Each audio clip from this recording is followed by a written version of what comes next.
Hey there, thanks for tuning in. If you're new here, please hit that sub button and join the family. We're so close to 30,000 subs, and you can make that possible. Smash that like button if you enjoyed today's stories.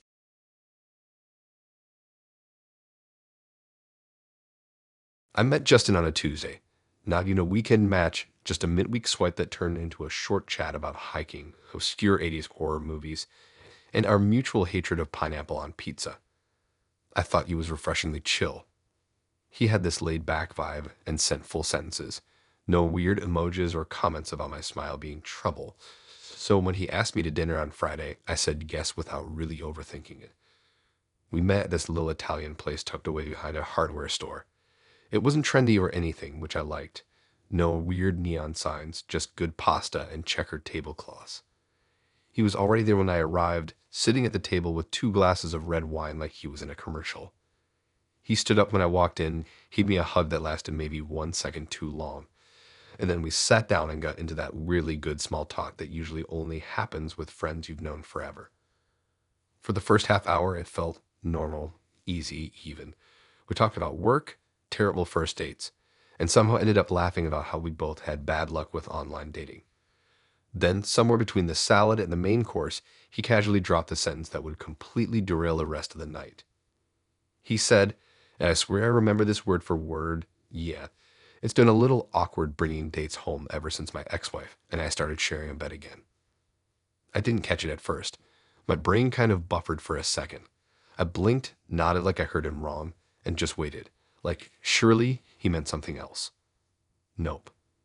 He went on to explain that they'd been divorced for over a year, but the rent in the city is insane, and they already had a two-bedroom apartment, but he decided it wasn't financially smart to move out. Apparently, they sold their bed when they thought they were splitting for good, but then neither of them wanted to sleep on the couch or air mattress long term. So they just got a new bed, one bed. And now they just sleep back to back and don't really talk much anymore, except about groceries and rent. He told me all of this like it was totally reasonable. I had react with, oh yeah, who doesn't occasionally share a bed with their ex? I was stunned into silence. I stared down at my plate of rigatoni like it could give me a script. There was no good way to ask, are you serious right now, without sounding rude. And honestly, I was too caught off guard to even form a question. Meanwhile, he just kept talking, told me about how they have a good co-living flow, and how she dates casually too, so it's all good vibes.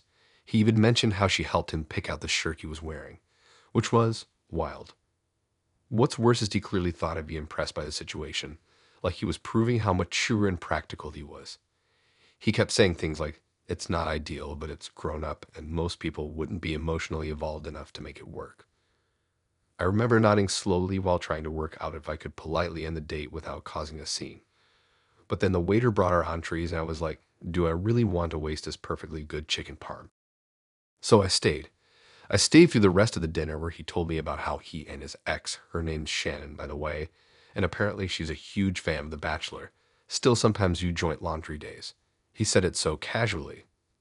I sat there chewing noodles while he explained how they have a whiteboard in the kitchen to schedule who gets the apartment when. Like it was a timeshare, except with two people who used to be married and now apparently lived like very confusing roommates with bad boundaries. It got even weirder when I asked if they planned on eventually separating their lives a bit more. He looked genuinely confused and said, why would we? It's working, like, dude, you're on a date with someone, a new person. Someone who definitely doesn't want to compete with Shan for bed space, but he didn't get that at all. He told me dating someone who could accept his unique living arrangement was part of his screening process. Like that was supposed to be attractive. I finished eating in silence. I think I just zoned out completely.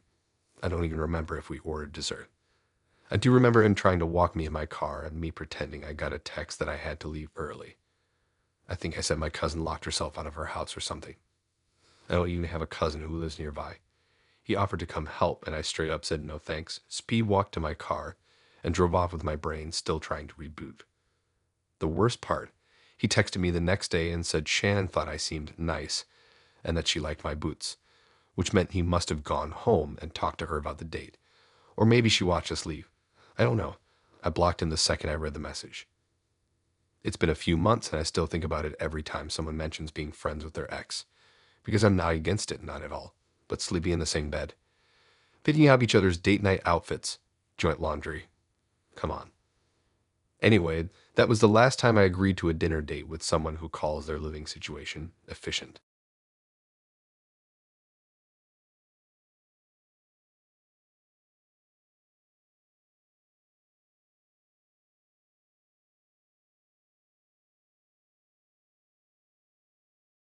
So this one started on a Sunday night while I was half watching a movie and swiping aimlessly. I wasn't even planning to meet anyone, just that boredom scroll, like maybe I'll match with someone and forget to reply in 2 days. But then I came across Wilma. She had this super colorful profile with pictures of her hiking, making homemade pasta, and roller skating in what looked like an empty parking garage.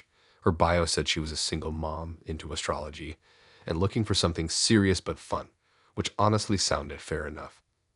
We matched instantly and she messaged me first, which was a nice change. She was funny, sharp, kind of sarcastic in a way that made it feel like she'd be fun to hang out with. She mentioned she had a daughter early on, and I appreciated that she was upfront about it. I figured, okay, cool. She's got a kid, but she seems like she's got her stuff together. After 3 days of texting about everything from our favorite trash TV shows to our most irrational childhood fears, she asked if I wanted to grab lunch. She picked the spot, a little farm-to-table cafe with mason jars for glasses and way too many plants hanging from the ceiling. It seemed like a casual vibe, good for a first date. So I show up a few minutes early, grab a table, and start looking through the menu trying to figure out what kombucha is least likely to ruin my day. And then I see her walking in with a tiny kid holding her hand. At first, I assumed she was just dropping her off with someone nearby or maybe forgot to mention a quick errand. But no, she walked straight to the table, smiled big, and said, "Hope you don't mind, I brought my daughter along. Babysitter canceled." Now listen, I'm not heartless. I get that life happens, especially when you're a parent. But this wasn't like she texted me ahead of time to ask if I was okay with it. No warning at all. Just boom. Tiny human, now part of our lunch date. Her daughter was cute, sure, but I was already thrown way off. This was supposed to be a get-to-know-you kind of thing. I was expecting to talk about music or travel or maybe awkward first date stories, not try to win over a 4-year-old with coloring pages while trying to look like a stable adult. Wilma didn't seem the least bit fazed, though.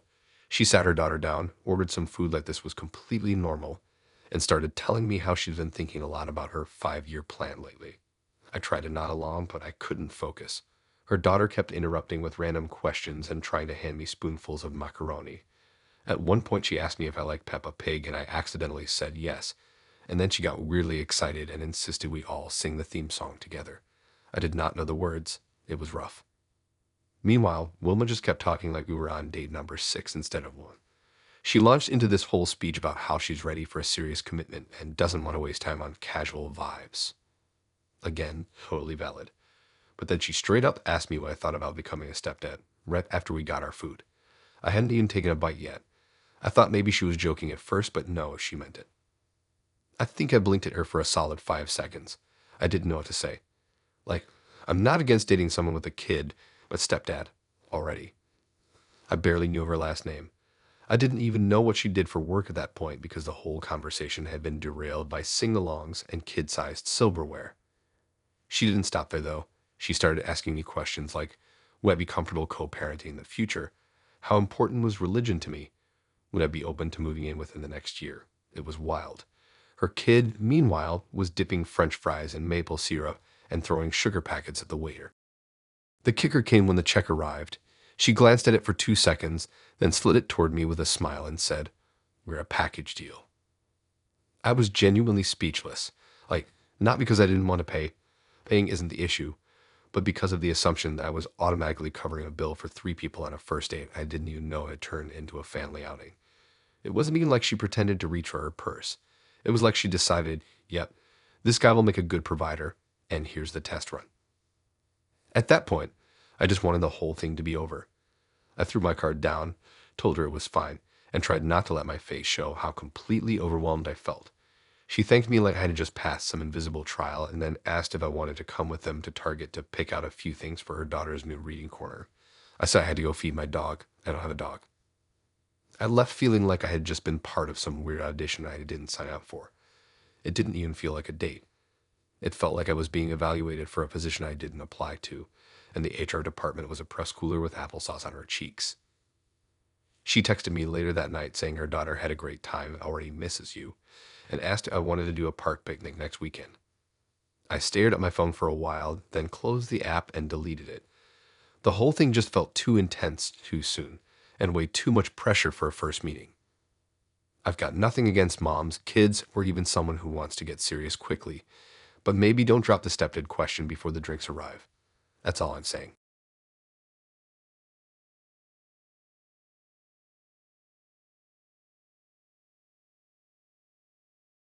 Met Mike and Lai at a gas station. I know, a weird place to meet someone, but we were both grabbing snacks and he made some joke about my choice of sour gummy worms being chaotic energy, and for some reason I laughed. He had this messy, kind of curly hair and wore a denim jacket covered in random patches like he had a story for each one. He seemed relaxed, chill, like he probably played guitar badly and made his own hummus or something. I gave him my number without overthinking it, and we started texting later that night. We talked about music, politics, books, well, kind of. He had a habit of talking around books. Like he'd say stuff like, I'm more into lived narratives than structured storytelling, whatever that meant. But he was charismatic and funny, and he wasn't trying to get me to send weird selfies or tell him my favorite bedroom positions, which felt like a win. After a few days of texting, he invited me to what he called a family-friendly barbecue with good food, chill vibes, and smart conversation. It was at this park about 30 minutes outside the city. I was into the idea of something casual, and honestly, I was tired of bars and overpriced drinks, so I said yeah. He offered to drive us there, which sounded nice, low effort on my part, and a chance to hang out in a more natural setting. The day of, he picked me up in this ancient Subaru that smelled like old incense and wet leaves. The dashboard was covered in stickers, mostly environmental slogans, and one that said "Free Thinker" with a bald eagle on it, which I assumed was ironic. He had a box of fresh-baked brownies in the back seat that he said his sister made for the event. I remember thinking, okay, he's close with his family, that's cute. The drive was long but kind of fun. He played old folk music and we talked about weird childhood stories. Somewhere around the 20-minute mark, he mentioned that he was helping organize the event, which I thought meant like setting up tables or managing the grill. I didn't ask too many questions because I was busy enjoying the fact that I wasn't in a cramped bar yelling over bad remixes. But then we got there. First red flag, no grill in sight. No burgers, no smoke, no smell of barbecue, anything. Just a weird setup of fold-up chairs in a semicircle, a couple tables with pamphlets, and a small stage with a mic stand and a banner that said "Truth over Tyranny." I stood there trying to figure out what we'd walked into, and Mike casually grabbed my hand and walked me toward the main group like we were regulars. People were wearing matching shirts that said things like "Unplug the lies" and "Reject the system," and a lot of them looked like they hadn't smiled since 2009. There were some kids running around, but they looked just as confused as I felt. Someone handed me a cold hot dog in a bun with no condiments and called it freedom food. I wasn't sure if I should laugh or leave. That's when Mike leaned in and said, "Just wait until you hear the first speaker. She's incredible. Totally changed how I see the world." I was still holding this sad hot dog and trying to process everything when I saw Mike walking up to the stage. I thought maybe he was just introducing the event or something. Then he adjusted the mic and started talking. Not like small talk, full-on speech, loud, passionate, and very much about resisting the brainwashing of mainstream society and reclaiming sovereignty from government overreach. I stood there frozen while he talked about how modern medicine was a scam and how schools are tools for mental compliance. He used phrases like conscious rebellion and natural justice without explaining what any of that meant. I stood in the back clutching that cold hot dog like a lifeline. A woman next to me offered me a copy of some homemade book called The Seed Awakens and told me I had a truthful aura. I didn't know what to say, so I just nodded and slowly backed away. Mike's speech lasted 20 full minutes. It included a story about how he once fasted for 9 days to purify his intuition, and how he only started sleeping on the floor after realizing mattresses are mind control sponges. I swear to God, I'm not exaggerating. People were clapping. Someone cried. I was seriously questioning how this guy tricked me into thinking he was just a quirky guy with a denim jacket. After he finished, he came down all hyped up, like he just won a trophy or something, and asked me what I thought. I tried to dodge a question by saying I needed to use the bathroom, but the bathrooms were locked, so I stood behind a tree pretending to check for signal.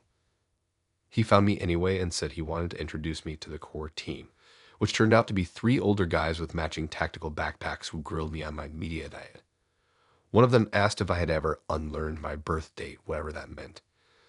Another one offered me a business card for a company that sells water filtration straws that protect you from electromagnetic weaponry. I wish I was making this up. I told Mike I was starting to feel sick and needed to go home. He offered to heal my energy by playing his handmade didgeridoo that he kept in his trunk. I said no very quickly. He looked a little disappointed but drove me back without much argument. The whole ride, he played a podcast about how the moon landing was an emotional distraction from the collapse of the gold standard. When we got to my place, he gave me a brownie for the road and said he was glad we had shared this initiation together. I said, yeah, cool, thanks, and shut the door behind me before he could pull out any more weird metaphors. Blocked his number before I even took off my shoes. Still have the brownie in my freezer, kind of scared to eat it.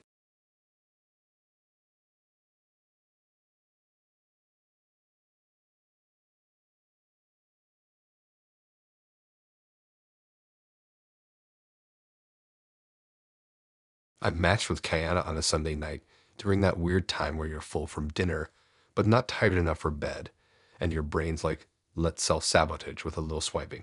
Her profile was sharp. Every photo was crisp, filtered just enough to feel curated but not fake. She looked like she had her life together. There were pictures of her on yachts, at networking events, next to a guy who I assumed was her brother, later found out it was her financial advisor. Her bio said something like, high standards, high heels. Not here to waste time. Normally, that would have scared me off, but I had a drink in me and decided to take it as a challenge. We matched. She messaged first, what's your 10-year plan? No hey or how's your weekend? Just straight to it. I figured I'd roll with it, so I gave her a slightly sarcastic but semi-thoughtful answer about eventually owning a sandwich shop and having a dog named Meatball. She laughed, thankfully, and then sent me a 3-paragraph breakdown of her financial goals and how she was working toward early retirement at 40. She told me her Roth IRA contributions for the year. In the first hour of chatting, I honestly thought she was joking. I kind of respected it. She was intense, but in a this girl reads books about compound interest for fun kind of way. I didn't think anything would come of it, but she asked me out for coffee later that week, and I thought, why not? It's just coffee. And worst case scenario, I'd walk away with a funny story about the girl who wanted to marry a hedge fund. She picked the place. A sleek, ultra-modern cafe with chairs that looked like they belonged in a dentist's office. The kind where there's no music playing and you feel like you're supposed to whisper even though it's 11 a.m. She was already there when I arrived, sitting at a corner table with an almond milk matcha and a laptop open. She closed it as I sat down and gave me this very business casual smile like we were meeting to discuss my quarterly performance review. I ordered a coffee and barely got a sip before she said, okay, let's start with the basics. Where do you see yourself living in 5 years? I thought she was just making conversation, so I answered something vague about maybe moving to a quieter city, somewhere with more green space. She nodded like she was taking mental notes. Then she asked how much debt I had. I laughed. Not like a full belly laugh, just that confused little chuckle people do when they think someone's joking but aren't sure. She didn't laugh back. She just blinked and sipped her matcha and waited. So I told her. I had some student loans, a manageable amount of credit card debt, nothing wild. She pulled out her phone, tapped something into a calculator app, and said, that's not terrible. Do you know your credit score? I thought she was kidding again. She was not. I said something like, it's decent, I think. And she gave me a look like I just said I don't brush my teeth regularly.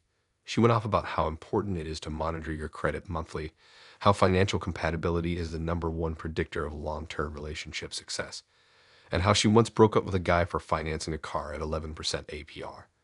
She said she couldn't respect anyone who didn't game the system responsibly.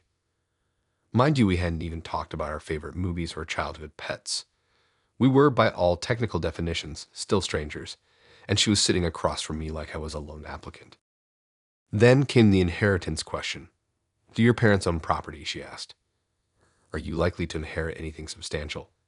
That word, substantial, hit weird coming from someone I barely knew. I said I wasn't sure, and she made a face that I had just told her I planned on living in a tent. She went into this whole thing about generational wealth and how she's looking for someone who understands legacy building. She talked about equity, compound interest, trust funds, real estate portfolios. It felt like I'd wandered into a TED talk about dating as a financial strategy. At one point, she pulled out a notebook, like a literal spiral-bound notebook, and started flipping through handwritten notes. I saw bullet points. I saw charts.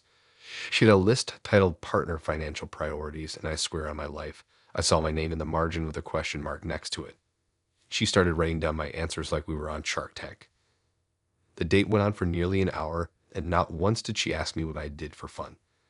Not once did she ask about music, movies, food, or anything that felt remotely human. It was all savings rates, Roth IRA versus 401. Whether I had ever invested in crypto, I had, regretfully, and she judged me hard. And what my plan was for retirement healthcare. She talked about wanting to settle down within the next 18 months and be married within 2 years. She said if she didn't hit those targets, she'd have to pivot. Not emotionally, just logistically. Like it was all just a schedule to keep. I was sipping my now cold coffee, wondering if I was on a date or applying for a position as her financial co-pilot. Then, toward the end, she leaned in and said something I'll never forget. She said, "You're funny and I think you have potential. If you work on your financial hygiene, I think this could really go somewhere." I blinked at her like a deer in headlights. Financial hygiene. Like brushing your teeth, but for money. She asked if I'd be willing to attend a financial planning seminar with her next weekend. Not dinner. Not a movie. A seminar. I told her I'd have to check my schedule, and she said, "Just let me know on Thursday. I'm booking tickets early." Then she left. Didn't even wait for me to walk out with her. Just grabbed her laptop, matcha in one hand, notebook in the other, and bounced. I sat there for a few minutes trying to process what just happened. The barista gave me a look like, "Yeah, man, we saw that whole thing go down." I left a tip bigger than I normally would out of secondhand embarrassment. Later that night, she texted me a link to a budgeting spreadsheet, a podcast about passive income. I didn't reply. She followed up 2 days later with a, "Hey, just checking. Did you get a chance to review the Roth IRA contribution strategy?" I didn't reply to that either. Blocked the number. Still think about her sometimes when I check my bank app.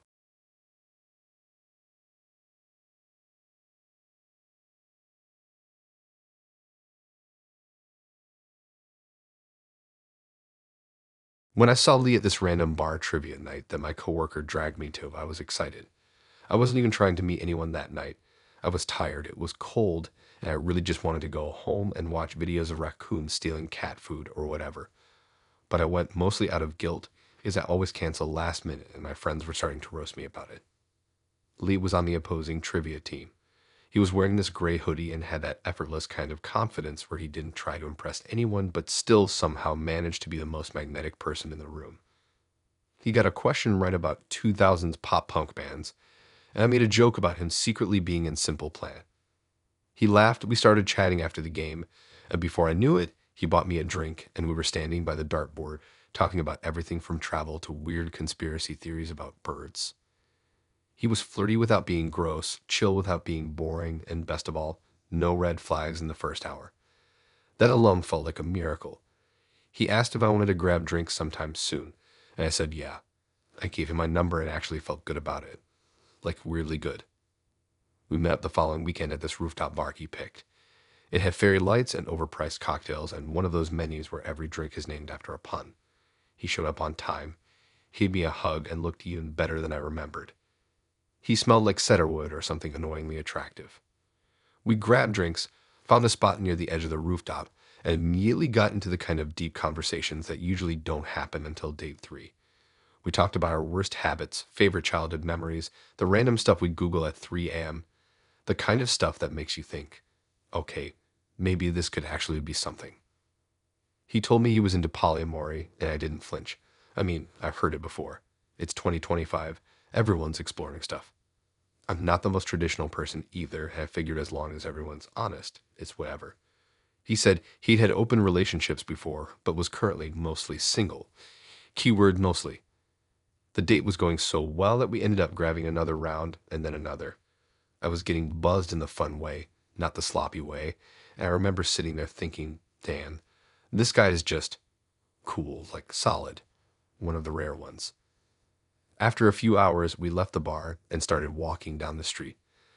The night had that kind of perfect breeze, like the city was finally shutting up for a second. We stopped outside this little bookstore that was still open for some reason, and he looked at me and said he wanted to be honest about something before things went further. I braced myself, assuming he was going to say he had commitment issues or was moving across the country or didn't believe in deodorant. Nope. He told me he was married. Just casually, like he was dropping that he still watched cartoons or something. I didn't even register it at first. I was like, wait, what do you mean, married? And he goes, yeah, I'm in a polyamorous marriage, but it's complicated. She doesn't know I've seen other people yet. I stared at him for way too long, not because I was speechless, but because I was mentally trying to figure out if I heard him wrong. I hadn't. He went on to explain that his wife wasn't emotionally ready to be open, but he was operating from a place of personal truth and couldn't let her internal fears limit his authentic connections. Those were his exact words. I remember them because they were so ridiculous I wanted to write them down. So, basically, this dude was cheating but dressed it up in fake woke language and hoped I'd be cool with it. I stood there blinking like my brain had disconnected from my body. I asked if he thought she'd be okay with him dating me behind her back, and he said, eventually, I think she'll get there. Like this was some personal growth journey, I was just a pit stop on his road to spiritual alignment. I don't know if it was the 3 cocktails or just pure secondhand embarrassment, but I laughed. Like really laughed, probably louder than I should have. He looked confused, maybe even a little offended, and asked what was so funny. I told him I'd never seen someone lie to their wife and try to call it enlightenment. He tried to backpedal. Said their marriage was more of a philosophical bond than a romantic one. Whatever that means. He even asked if I wanted to meet her eventually, like that was supposed to make it better. I asked if she even knew I existed, and he kind of hesitated for a second too long. That was all I needed to know. He said he could feel a real energetic thread between us and didn't want to lose it. I told him the only thread I felt was my patience snapping. I called a rideshare on the spot and walked away before he could try to sell me on his fake ethical non-monogamy again. The wildest part, he texted me the next day like nothing happened. Just a casual, had a great time last night, hope you're feeling good today. I didn't respond. A few hours later, another text. Let me know when you're ready to continue the connection. No pressure. Yeah, no pressure. Just the tiny inconvenience of your wife not knowing I exist. Blocked. Deleted. And now every time someone tells me they're into ethical non-monogamy, I have to take a full minute to ask, cool, but does your partner know that too?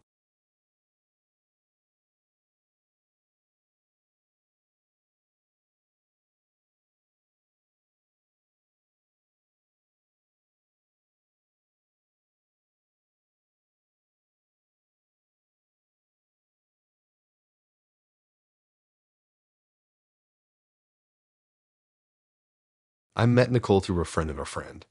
It was one of those casual setups where no one really says it's a setup, but everyone kind of knows it is.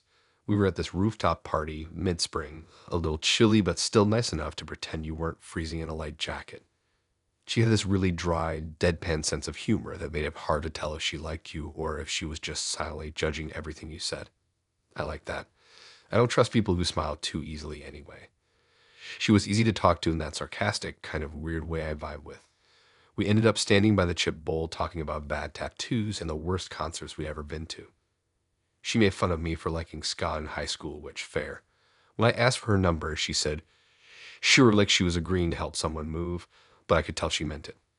We texted for a few days, mostly memes, weird hypotheticals, and her sending me photos of her cat doing dramatic things. She asked if I wanted to get dinner the next week. I said yes, obviously. She picked a cozy little restaurant with dim lighting and plants hanging from the ceiling. It had that whole "this place used to be a warehouse, now it serves organic quinoa" kind of vibe. I showed up 5 minutes early. She walked in 5 minutes late, wearing an oversized sweater and combat boots and carrying the world's biggest tote bag. I don't know what was in it, but it looked like she might be storing backup sweaters or possibly a raccoon. We sat down, ordered drinks, and it was good, like genuinely good. She made me laugh, asked really specific questions, and didn't do that thing where people check their phones every 5 seconds. It felt like a normal, slightly eccentric first date. I was into it. Then came the main course. I don't remember what I ordered because halfway through our food arriving, Nicole pulled her phone out, held it up like she was checking the weather, and said, hold on, I'm just gonna call my therapist real quick. I laughed because I thought she was joking. I even made some dumb comment like, "What for moral support?" And she just nodded and tapped the screen. Next thing I know, she's fast timing someone on a first date in the middle of a restaurant at a table where the menu still hadn't been cleared. I sat there, fork in hand, watching her hold up the phone and say, "Hey, I'm here with him now. Just letting you know I followed through." At this point, I still wasn't 100% sure what was happening. I could see the face of an older woman on the screen, nodding like she was checking off a mental list. Nicole turned the phone a little, showed her my face, and said, "This is him. He's the guy." And then it clicked. This wasn't just a therapist check-in. This was her actual therapy homework. I was the assignment. I stared at her, waiting for some kind of explanation. She muted the call, turned back to me casually, and said, "I'm doing exposure therapy for my intimacy aversion. You're the exposure." I blinked. That was her explanation. Nothing else. She just took a sip of her drink like we were discussing the weather. I asked her to clarify because I really thought I must have misheard something. But nope. She explained that she had some pretty serious anxiety when it came to romantic vulnerability, and her therapist had been encouraging her to confront emotional discomfort in controlled environments, which apparently translated to her going on dates and pushing herself to not run away emotionally. So basically, I was a test, like a puzzle or a fire drill. She literally said, "I knew you'd be a good candidate because you seemed chill and not overly emotionally demanding." I didn't know whether to be flattered or weirdly offended. The therapist was still on the call, watching silently. Nicole unmuted and started giving her a live rundown of how the night was going. She even described what I was wearing. At one point she said, "He has that emotionally stable vibe I usually avoid, so this is good progress." I was just sitting there like, what is happening? I was now a first date, a case study, and a guinea pig all at once. I tried to play it cool because honestly, I didn't know what the right reaction even was. Do you walk out? Do you just sit through it like a polite hostage? She stayed on the call for another few minutes, thanked the therapist, promised to journal later, and hung up like nothing happened. Then she smiled at me and said, "Cool, that went better than expected." I didn't get nauseous this time.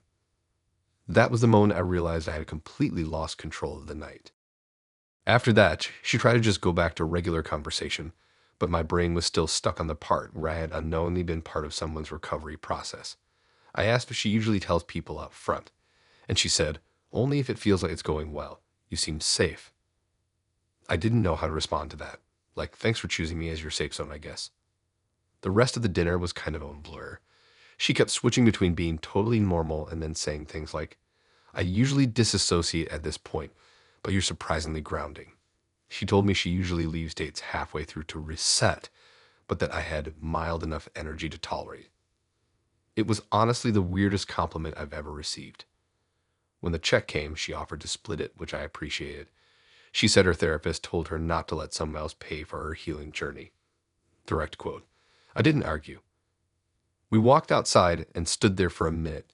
She looked at me like she was going to hug me, then stopped herself and said, "I'll talk about this in therapy, but this was solid." Then she nodded like she was grading a paper and walked off into the night.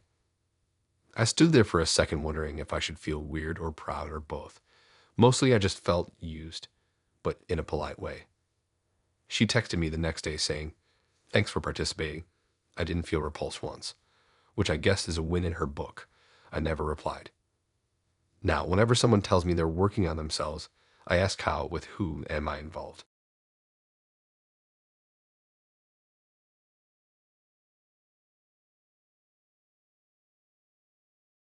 Dylan and I matched on a rainy Thursday night, the kind where you convince yourself staying in is self-care and not just avoiding laundry. His profile was filled with pictures of him hiking, reading books with the titles turned just enough to flex that he wasn't just reading for fun, and one photo where he was inexplicably holding a turtle. His bio said, "Looking for someone loyal, honest, and real. No drama," which in hindsight should have been my first clue. We started chatting, and he was super responsive, like immediately texting back with full paragraphs, good grammar, no weird emoji combos. He was funny, asked decent questions, and didn't once mention horoscopes or CrossFit, which automatically bumped him up a few points in my mind. We talked about movies, our mutual hatred for reality TV, and weird things we believed as kids. It felt like one of those rare natural connections that doesn't make you feel like you're filling out a job application with every reply. After a few days of texting, he asked if I wanted to grab a drink at this bar downtown. I'd been there once before, kind of artsy but low-key, the kind of place with too many candles and cocktails that had names like the Whispering Fox or Lavender Regret. I said yes, mostly because I was curious and a little bored. And honestly, Dylan had managed to not say one cringe thing yet. That alone was impressive. He got there before me, already sitting at a booth with 2 drinks ready.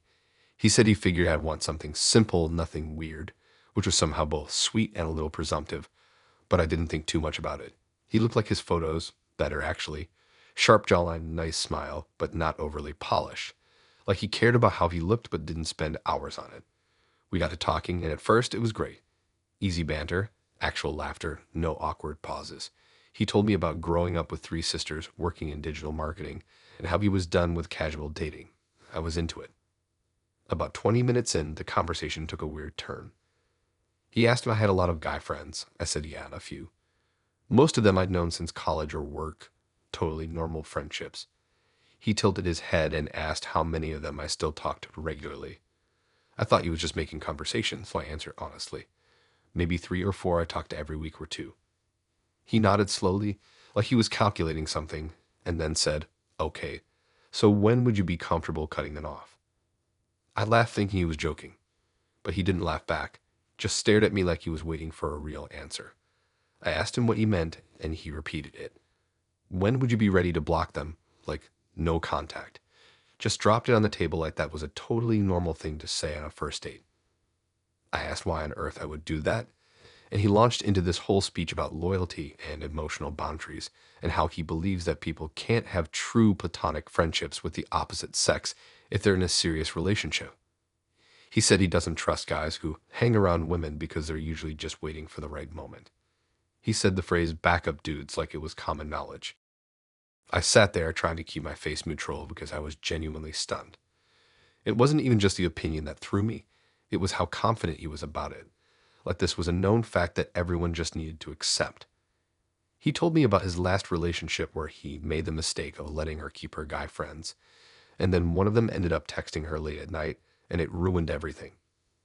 I asked if they hooked up or something, and he said, no, but the fact that it could have is enough. Then he reached across the table, tapped his phone, and showed me this list he made, like a full-on written out list of expectations for whoever he dated next. Write the notes out. One of the bullet points literally said, no private contact with men outside of work. Block or remove male followers who are too reactive or flirtatious. No exceptions. I wasn't even mad yet. I was just kind of fascinated, like who sits down and writes that out as a grocery list. He scrolled down to another section labeled Trust Policy, and I had to stop him and ask if he was seriously showing me a contract mid-date. He didn't even hesitate. He said he'd like to be upfront so there were no surprises later. I told him gently at first that I thought some of it was a bit much, that I didn't think having friends of any gender automatically meant you were disloyal. He said, that's what everyone says until they cheat. He said it so casually, sipping his drink like we were just debating movie genres. The worst part, he genuinely thought he was being reasonable, like he was protecting himself and his future partner from the dangers of modern relationships. He even told me that if I blocked all the guys I mentioned, we'd probably have a really solid foundation. Like, first date block every man you know kind of foundation. I asked him if he'd ever been cheated on. He said no, but that he had watched it happen to enough people to know what to avoid. I asked if he had any female friends. He said no, because he respects his future partner too much for that. That was my new I had to wrap it up. I faked a text, classic moves, said my friend needed help with something, and stood up. He offered to walk me out. I said it was okay. He insisted. The walk to the curb was silent except for him saying, just think about what I said. If a guy's not a threat, blocking him shouldn't be a big deal. I didn't respond, just got in my ride and left. He texted me an hour later with a thumbs up emoji and the message, still think you're a great match. Let me know if you're willing to compromise. I didn't reply, blocked the number. Not because I was following his rules, but because some people just don't deserve the energy.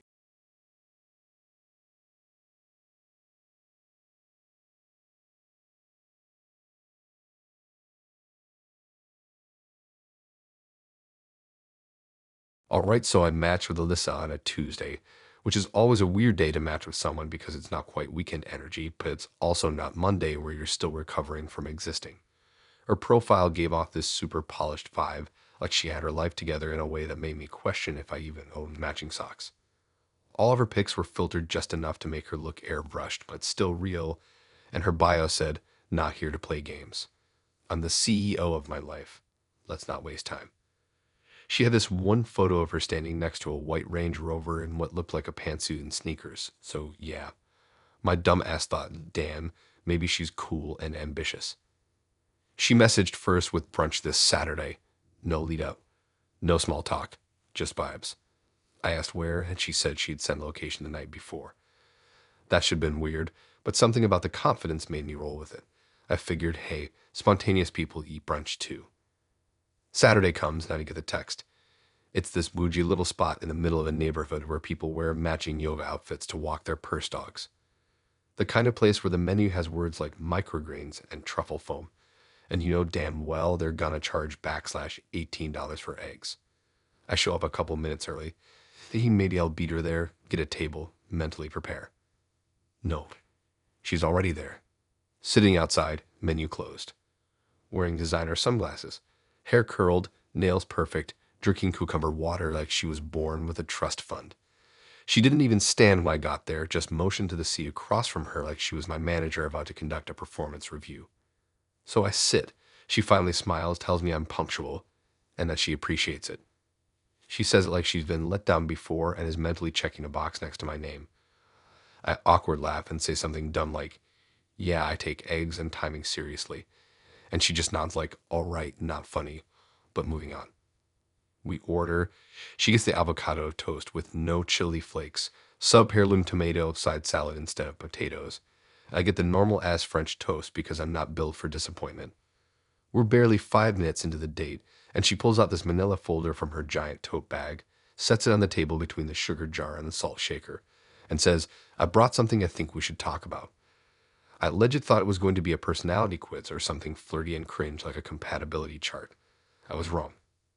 She opens the folder, pulls out a few printed pages, legit printed on real paper, and slides one toward me.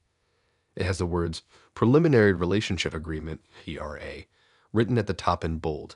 I blinked. I blinked again. I looked up at her. She was dead serious. I go, wait, is this like a prenup? And she says, kind of. It's a draft I made after my last relationship ended in wasted time. I just want to be efficient going forward. Efficient. She said it like we were discussing workflow improvements. So there I am, sitting in 75-degree sunlight, listening to birds chirping and some indie acoustic nonsense playing through outdoor speakers, while reading the first page of a relationship prenup. It had bullet points, numbered sections, headers in bold. There was even a clause about non-negotiable boundaries and exit strategies, which I was joking. Some highlights. No major time commitments, trips, holidays, family introductions until month 4. Weekly check-ins on emotional status required. A joint savings account if the relationship reached 6 months. Mandatory 6-month review to determine continuation or graceful disengagement. She called that last one the maturity clause. She looked at me while I was reading it like she was waiting for a reaction, maybe hoping I'd be impressed. I set the paper down slowly and asked her if she actually expected people to agree to this on a first date. She said, no, not agree. Just review. I think everyone should be honest about what they want from the beginning. This cuts the nonsense. I tried to laugh it off and said something like, so I guess asking about your favorite movie is off the table. She shrugged and said, you can ask, it's just not going to affect the structure. I asked if this worked with anyone before. She said she'd only shown it to 2 other people and both didn't meet the emotional maturity threshold. I said, so they ran screaming. She just gave me a polite smile and said they weren't aligned. She wasn't even trying to be weird. She really thought this was normal. That dating should be streamlined, like onboarding a new employee. I asked if anything in the document was flexible, and she said, boundaries are not flexible, but formatting is negotiable. Our food showed up while I was trying to figure out how I'd landed in an episode of some dating prank show. She took one bite, looked at the toast, then flagged the waiter and asked if it was a different tomato than usual, like she had a running log of brunch ingredients or something. I sat there cutting to my French toast with a sudden clarity that I was probably her third brunch date that month, maybe that week, and she was just churning through dudes like some HR screening process. I made it through most of the meal mostly out of shock and the fact that the food was pretty good. I figured, worst case, I get a weird story and some carbs. Every time I tried to bring the conversation back to something normal, she steered it back to logistics.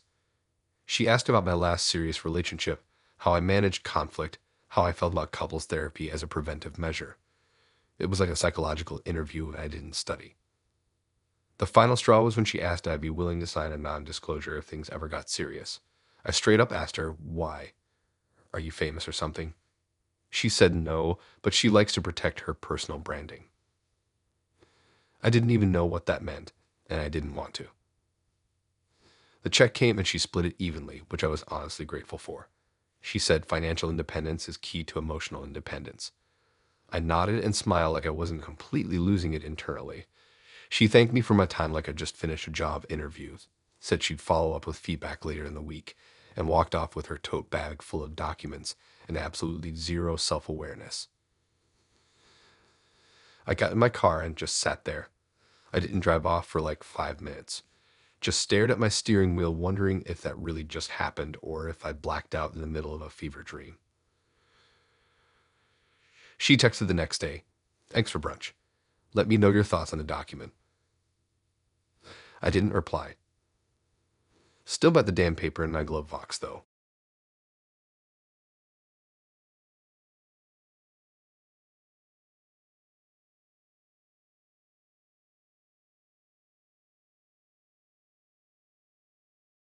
Okay, so Mark was one of those guys who slipped in through the side door of my social life.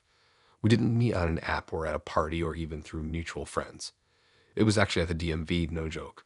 I was sitting there trying not to lose my mind in the 7th hour of waiting to renew my license when he sat down 2 chairs over, made a sarcastic comment about how the DMV was just a modern-day Hunger Games, and I laughed. I don't know if it was a boredom or the fact that he didn't smell like farts and despair like everyone else in there, but I ended up giving him my number. We started texting that night. He was funny, quick-witted, sent me screenshots of weird Craigslist ads, and gave solid takes on whether cereal counted as soup. He seemed cool. A little intense maybe, but harmless. We talked for like a week straight. I remember thinking he was refreshing. No weird vibes, no asking for fun pics, no disappearing for hours just to reappear with "sorry I fell asleep." Just consistent, funny, and low-key charming. So when he asked me to get dinner on a Friday, I said yes without hesitation. He picked this chill Korean barbecue spot across town that I had never been to but had heard good things about. I got there a little late, like 5 minutes, and he was already sitting at the table, smiling like we'd been dating for months. He stood up when I walked in, gave me a hug that was just a little too long, and said something like, "You look exactly like I imagined." I remember thinking it was a bit of a weird thing to say considering we met in person already, but I brushed it off. Dinner started normal. Great food, good banter. He was asking a lot of questions, but not in the interrogative, "what's your 5-year plan" kind of way. More like, "do you always go to the same coffee shop on Main?" Or, "is Thursday still your grocery day?" I blinked a few times and asked how he knew that stuff, and he just smiled and said, "Oh, I've been paying attention." At first, I thought he meant during our texts or from creeping my socials. I post dumb stuff on stories sometimes like Trader Joe's is my personality today. So I figured maybe he'd seen something and remembered. Cute, right? Except then he started getting specific. He asked how I liked that podcast I was listening to Tuesday morning. The one with the 2 girls and the pink cover art, which was already creepy because I had headphones in that morning and definitely didn't mention it online or in our chats. He asked if I was still annoyed about that construction guy who parked too close to your car in the Trader Joe's lot. That was something I'd vented out loud in my car and definitely not online. I kind of froze. I asked him how he knew that, and he just leaned back, smiled like he was proud of himself, and said, "I followed you around for a few days. Just wanted to make sure you were safe." I laughed, like actual laughed, because there was no way he meant that seriously, except he did. He went on to explain very calmly that after we met at the DMV, he had felt an instant pull toward me and didn't want to leave things up to chance.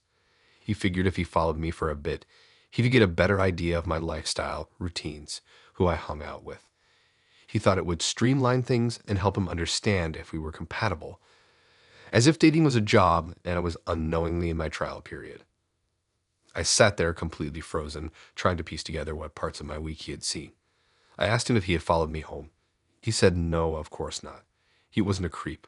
But then he added, I watched you pull into your complex. Just wanted to make sure it wasn't in a sketchy area. Oh, great. Not a creep at all, just casually surveilling my apartment complex for safety. Totally normal date behavior. I asked him if he thought that was acceptable, and he looked genuinely confused by the question. He said something like, it's not like I was spying. I wasn't hiding in a bush or anything. I just followed your car a few times and observed. He used the word observed like he was a nature photographer and was a fox in the wild. He said he'd done the same thing with one other girl he dated, and it worked out pretty well. I asked what pretty well meant, and he said it lasted 3 weeks. I nearly choked on my water. At that point, I knew I needed to get out of there, but I didn't want to spook him by reacting too fast. He had a calm energy, but there was something unsettling about it. Like he wasn't being malicious, but he didn't understand how completely messed up what he was saying actually was. I told him I wasn't feeling well and needed to head out. He offered to walk me to my car. I said no, he insisted. I said I had a friend picking me up. That was a lie, obviously. I just didn't want him knowing which car was mine. I ordered a rideshare to the 7-Eleven across the street, waited inside pretending to browse hot dogs I wasn't going to buy, and bolted the second my driver pulled up. On the ride home, I got a text from him that said, tonight was amazing. It feels so good to finally sit down with someone after watching their energy for so long. I blocked the number immediately. The next day, I changed the privacy settings on every app I use. I stopped posting stories. I changed my usual routes to work and grocery shopping just in case. I told my friends, and one of them said it sounded like I dated a romanticized stalker, like a Nicholas Sparks villain. To this day, I still don't know what else he saw or how long he followed me. A week? Longer? All I know is that he didn't think it was wrong. He truly believed that what he did was a smart way to cut through the fluff of dating. And that's what freaks me out the most. I haven't been back to that DMV since.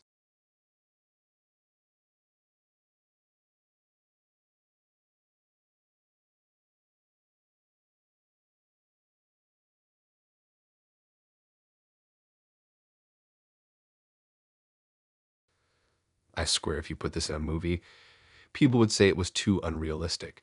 But no, this actually happened to me. The date started normal, almost boring, even, but by the end of it, I felt like I was part of some undercover spy operation. Let me explain. I matched with Jessica on this dating app.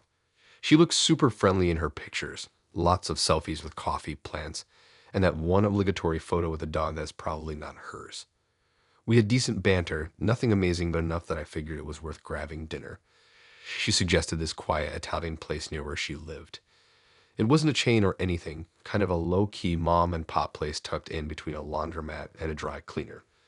Looked cozy enough, did lighting, red checkered tablecloths. One of those spots that tries a little too hard to feel authentic. She was already there when I walked in, smiling and waving me over. We exchanged those awkward first date greetings, the unsure hug versus handshake moment, and sat down. From the jump, she seemed a little nervous. Not fidgety, but like she was trying hard to control her energy. At first, I thought maybe she was just one of those people who gets anxious on dates, so I didn't think too much of it. We ordered. I got the ravioli, she got a salad and a side of gnocchi, which she said was her comfort food. Things were fine for the first 20 minutes. We chatted about work, our families, where we grew up. Then around the time the food arrived, she started looking over my shoulder a lot.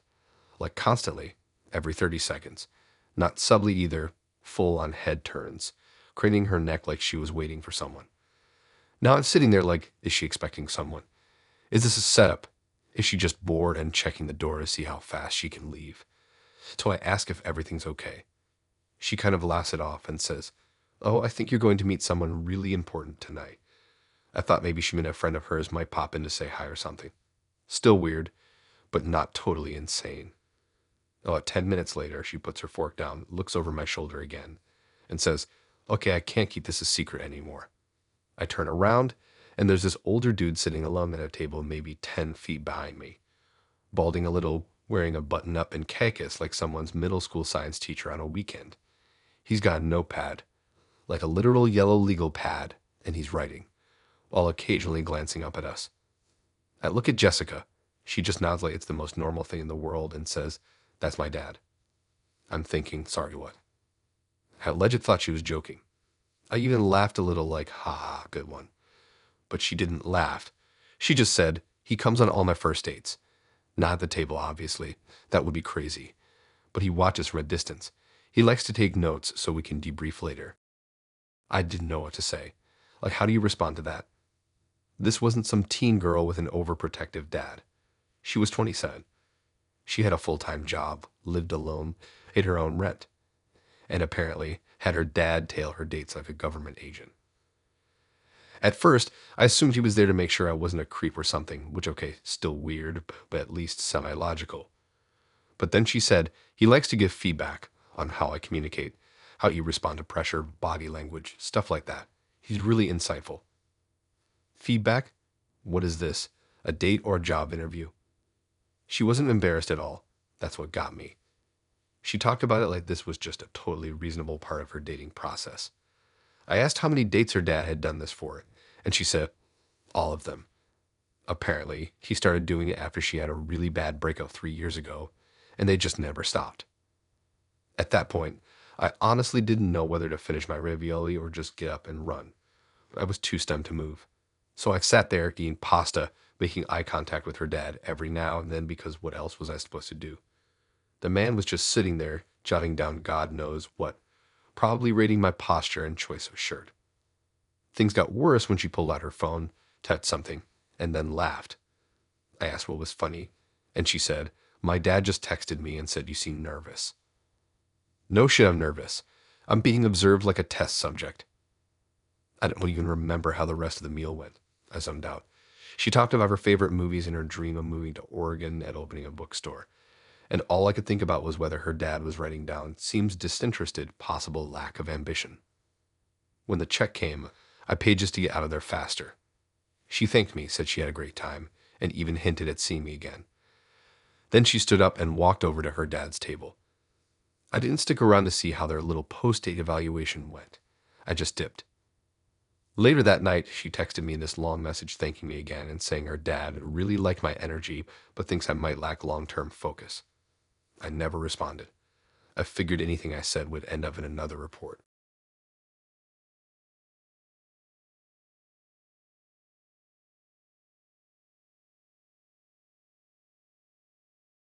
So I wasn't even planning on dating anyone seriously at the time. I was in this phase where I was mostly focused on work, hanging out with my friends, and occasionally swiping when I got bored. That's how Nathan happened. His profile had this artsy, mysterious vibe. Black and white photos, a lot of vague quotes like "build the life you see when you close your eyes," and no real info about what he actually did for work. But he was hot in a kind of indie coffee shop owner way, so I figured why not.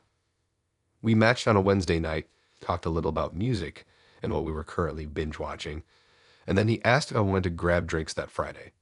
It was casual, low effort, and I needed an excuse to wear real clothes and not just sweatpants. So I said yes.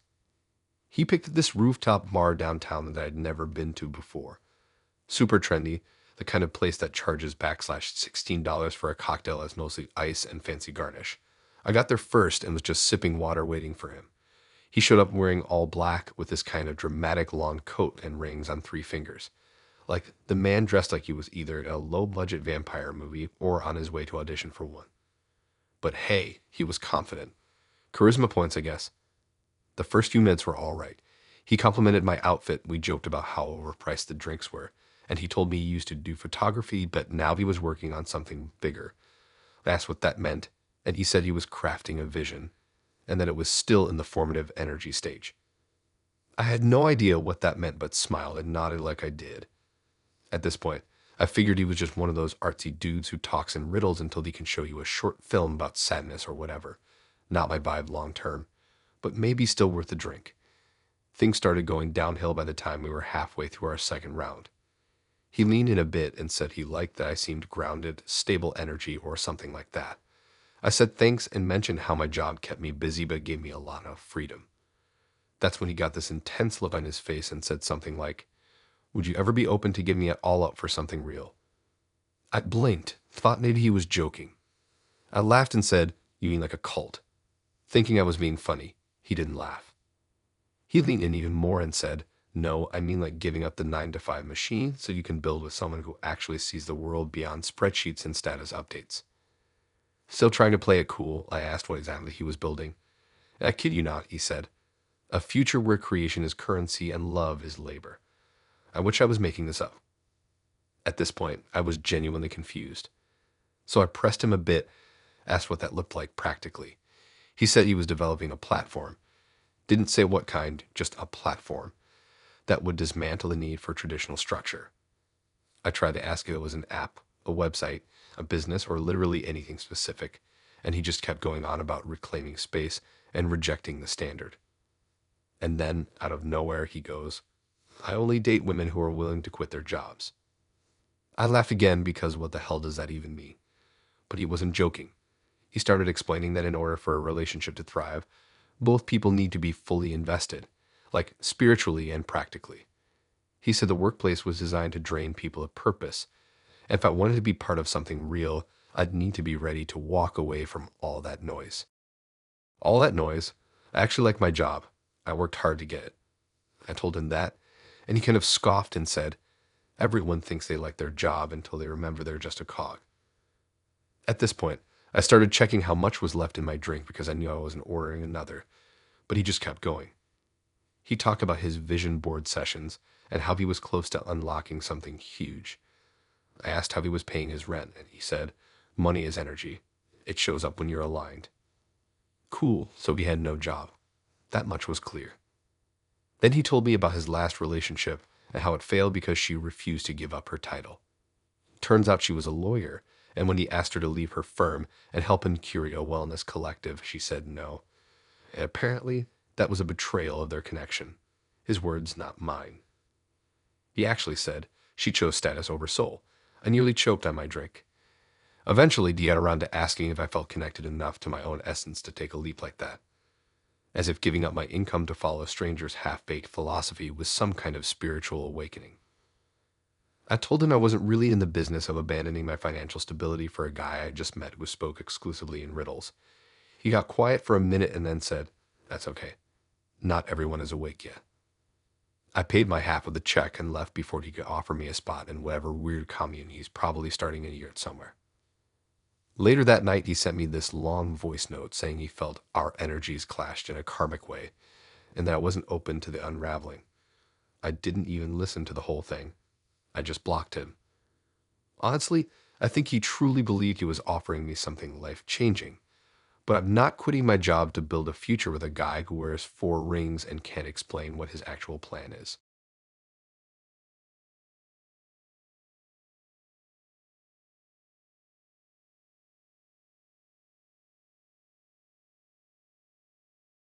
So I met Lily on a Sunday night when I was half-heartedly scrolling through my dating app during a rerun of a show I wasn't even watching.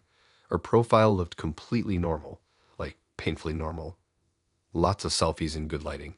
A picture of her at a farmer's market holding sunflowers. Another one with her arms around a big golden retriever. Her bio said she liked road trips, museums, and trying new coffee shops. It was giving cozy. It was giving emotionally safe. So I thought, yeah, why not? We talked for a few days before meeting up. Nothing wild, just pretty standard back and forth about hobbies, favorite books, that kind of stuff. She said she was a big fan of historical documentaries and that she just started going back to church more regularly. Cool. I didn't think much of it. I grew up in a religious household, so I wasn't weirded out by that kind of thing. She asked if I wanted to meet at this tea house downtown. Not a cafe, not a bar, but an actual tea house.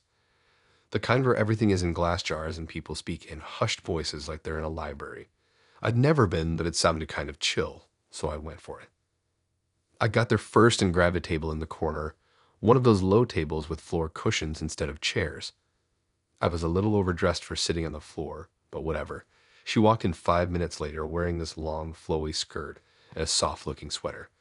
She looked exactly like her pictures, which was a nice surprise. She had this gentle smile and a calm energy, the kind that makes you feel like maybe she runs a yoga retreat on the weekends. We started talking, and I'll admit the first 20 minutes were nice. We talked about travel, and she told me about this road trip she took across the Southwest. She showed me a picture of her standing in front of one of those giant rock formations in Utah, barefoot and smiling like she belonged in a self-help book cover. Then things took a turn. She asked about my dating life, which is fair. I said I'd been seeing people casually, nothing super serious. That's when she said she was really looking for something intentional and faith-centered. Again, I nodded, thinking that meant she wanted someone who wasn't just playing games. But then she started talking about commitment in a very specific way. She said she believed the foundation of any romantic relationship should be built on spiritual alignment and physical discipline. I wasn't entirely sure what she meant, so I asked, and she said, "Well, I only date men who are open to converting to my faith." Now, I won't lie, that kind of threw me. It's not that I'm anti-faith or anything. I actually respect people who are passionate about what they believe, but it was the way she said it. Like it was just a given, not even up for discussion. I asked her what that would look like. She said she was part of a revivalist congregation, which sounded intense. She explained that it wasn't a specific denomination, just a community that followed a scriptural purity doctrine. She didn't say it in a creepy way. She was so calm about it, like she'd asked if I liked oat milk in my lats. Then she pulled out a folded piece of paper from her bag and handed it to me. I thought maybe it was a pamphlet or something. Nope. It was an actual printed contract, like typed up with lines for signatures and everything. It was titled Commitment and Purity Covenant. I'm not making this up. I started reading it, thinking it was a joke or maybe some kind of abstract art project. But no, it had bullet points and formal language and everything. It outlined that any man she dated must commit to. A 6-month physical purity agreement regardless of past history. Weekly church attendance and spiritual counseling with her pastor. A joint prayer journal. Abstaining from certain music, shows, and books that promote impurity. Conversion within 3 months of starting a relationship. No solo travel without prayer partner accountability. There was also a section that said something about restoration of past sins through mutual spiritual covering. I didn't even know what that meant. I asked if she gave this to every guy she dated, and she said yes. She said it was important to set boundaries early so there's no room for temptation. At this point, I was sitting there trying to decide if I should finish my chamomile or just dip. But curiosity got the better of me, so I asked how guys usually respond. She said most of them don't make it past the second date. No kidding. She told me about her last boyfriend, who apparently signed the contract but then violated the agreement by watching a movie with a sex scene in it. I asked if they broke up over that. She said yes. She said it wasn't about the scene, but the fact that he didn't tell her about it and seek covering. I didn't even know what to say at that point. I mean, look, everyone's got boundaries and values, and I respect that. But this was structured, like dating a regulatory agency. I told her I didn't think I'd be able to sign something like that, especially this early. She just nodded and said, "That's okay. Not everyone is ready for intentionality." Then she stood up, put the contract back in her bag, and said she had to go to a prayer meeting. I kind of just sat there for a second after she left, staring into my tea like it might explain what the hell just happened. I got a text from her later that night. She said she appreciated my honesty but didn't feel equally yoked. I had to Google what that even meant. And that was it. No second date, no conversion, no purity contract.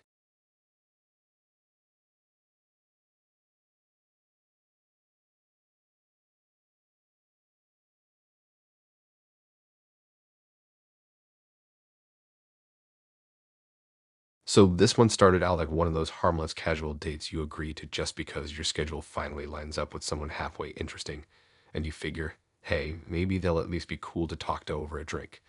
That was Kevin. His profile wasn't flashy, but it was solid. He had a decent smile, a dog, and didn't say anything annoying like "just ask" in the bio. That alone already put him in the top 10% of people I'd matched with. We'd been messaging for maybe 4 days before he suggested we meet up. Just drinks at a bar near my place, nothing formal. It was a Thursday night, and I wasn't really in the mood to sit in and watch YouTube for 4 hours again, so I said sure. He picked this spot that was kind of halfway between a sports bar and a cocktail lounge. Dim lighting, music playing a little too loud, lots of dark leather booths. It was the kind of place people go when they want to seem chill, but also like they own at least one pair of expensive boots. He showed up in a hoodie and jeans, which was fine by me. He looked just like his photos, tallish, good skin, and he had that confident but not arrogant posture. We said hi, ordered drinks, and found a booth. So far, so good. The conversation was easy at first. We talked about work, how we both hate group texts, and which snacks should never be considered dinner even though we both still do it anyway. He was funny and kind of sarcastic, which I like, and it wasn't forced. I remember thinking, okay, this guy seems normal, chill, maybe even too chill. About halfway into our second round, things shifted a little. We started talking about families, which is usually safe ground. I told him I was the youngest of three and that most of my extended family still lived in state. He asked where I grew up. I told him the area, and his eyes kind of lit up. He was like, no way. I lived in that town for a bit after college. We start listing street names and hangout spots, just trying to see if we had any random overlaps. I mentioned this diner everyone went to after football games, and he laughed, saying he remembered that place. Then he asked my last name again. I told him. He kind of froze for a second and then goes, wait, do you have a cousin named Rachel? Now Rachel is one of those cousins I see a few times a year at family stuff. We're close enough to keep up with each other's lives, but not like best friend level or anything. So when he asked that, I kind of squinted and said, yeah. He got quiet, like not just pause the conversation quiet. I mean that kind of silence where you can feel something heavy crawling up your spine before it lands on you. Then he laughed, almost nervously, and said, so, I was engaged to her.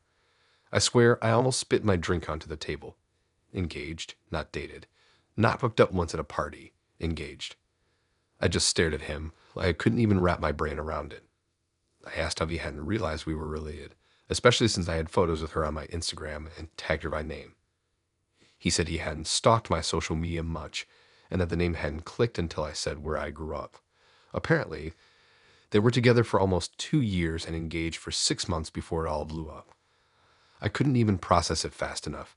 I just sat there staring at my whiskey, trying to remember everything Rachel ever told me about her ex.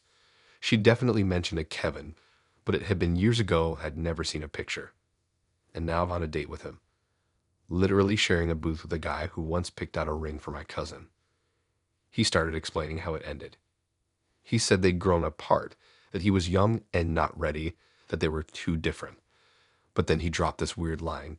He said, I still think about her sometimes. You know, when I'm lonely or when things are quiet. And I'm like, dude, read the room. You're telling this to her cousin. On a date. It wasn't even that he brought her up. I get it, people have history.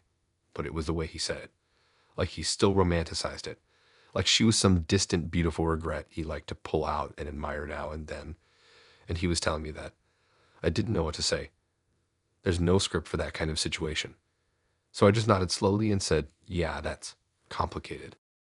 He didn't seem uncomfortable. If anything, he looked kind of relieved, like now that it was out in the open, we could just move on. He even tried to pivot the conversation back to favorite movies. Meanwhile, I'm sitting there thinking, how do I tell Rachel? Do I even tell her? What if she already knows he's back on dating apps? What if this guy's been showing up to dates with other people in my family? I was spiraling. He asked if I wanted another round, and I politely declined. Said I had to be up early, which was true, but even if I didn't, I would have used any excuse I could find. I paid for my drink, said goodbye, and walked out trying to act like I wasn't Loki sprinting toward the Uber zone. When I got home, I didn't message Rachel. Not that night. I needed time to even figure out how to bring it up without it sounding like a soap opera plot. The next day, he texted me saying he had a good time and would love to hang out again soon. I didn't respond. A few days later, I finally texted Rachel. Told her everything. She laughed at first, then got kind of quiet and just said, wow, small world. I could tell she wasn't thrilled, but also wasn't surprised. Apparently, Kevin has a history of popping back up in unexpected ways. So yeah, I went for drinks with a guy who used to be engaged to my cousin and still thinks about her when he's feeling lonely. And he didn't see why that might be a deal breaker.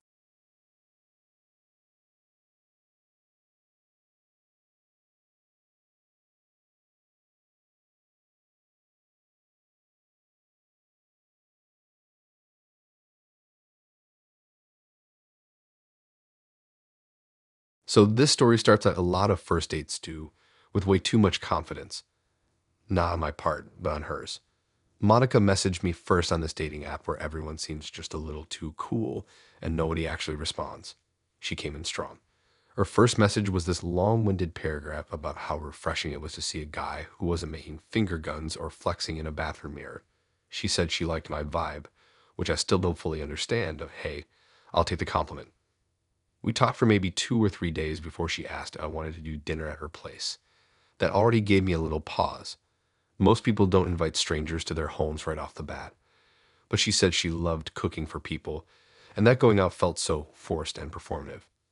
I figured, okay, she's just one of those creative types who likes control over the vibe. Plus, she sent a pic of her setting up the table. Candles, cloth napkins, legit wine glasses. I'd never seen anyone put that much effort into a first date. She lived in this apartment in a quieter part of town, one of those older buildings with creaky steps and charm people pretend they like because it smells like history and incense.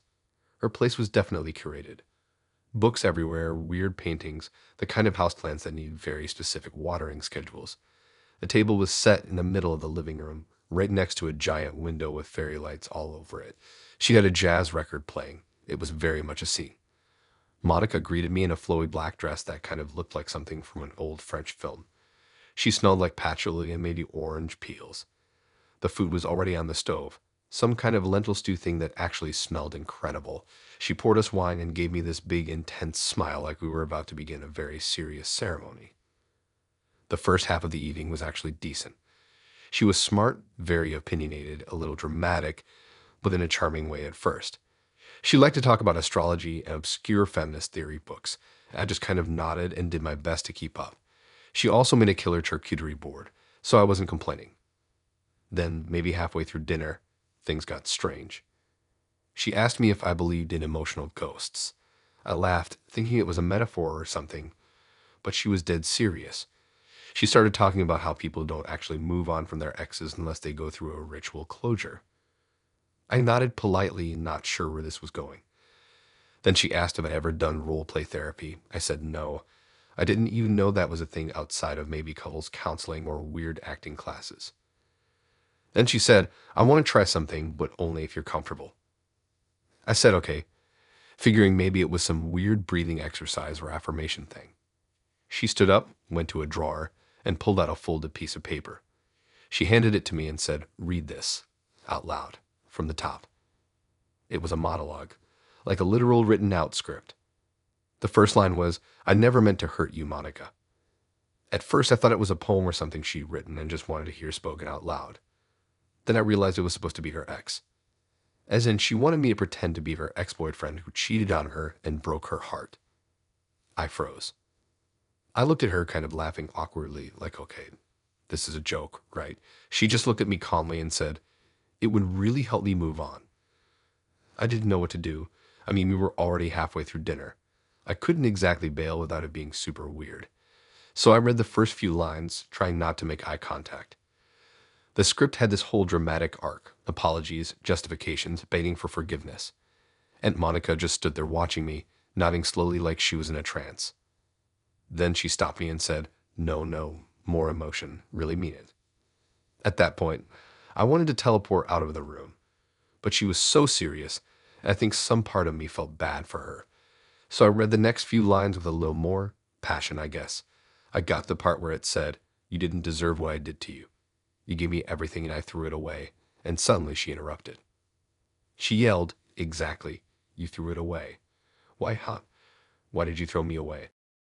And then she sat down and just started talking, but not to me. To him, or I guess to me at him.